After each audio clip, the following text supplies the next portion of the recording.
Selingelela ngenzeka siyacela uma uqala ukungena kuleli khasi lethu wenza ubulungisa ucofa subscribe button eyoshiya abaningi bemangele wayengumsakazi wokhozi FM uDJ Sigqemeza ngesikhathi eveza ukuthi selokhu waxoshwa okhozini FM akaphindanga walalela lo msakazeli womphakathi uthi ngisho uhlelo awayelwenza noma ayelushayela lo msakazi uthi ukhozi walugcina mhlazane exoshwa ngezi-31 zikaMashi. uDJ Sigqemeza uveze lezi ndaba ngesikhathi egonyuluka kwenye yama-podcast. Guys, mina-ke nawe bengathanda sihlangane laphaya kwi-comment section sizwe uvo lwakho ukuthi wena uthini ngalolu daba, sokuhlalela nje iklip yakhe uzizwele. Danko, bye.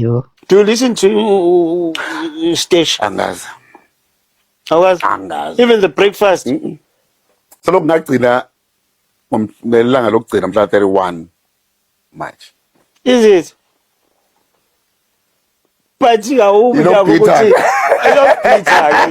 But khona le ntwana eku-2V nje.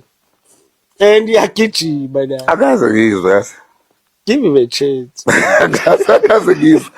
Okay, ngizokurefera kwababili. Awulalele awuthi kuthiwa uSebi. Metro FM. That's my boy. Hey, khona le nto ayishayayo la esethi hear me out best. That's my boy. Umlalele le ntwana yabo. That's my boy. Bathi wamiyeke kuV yabo.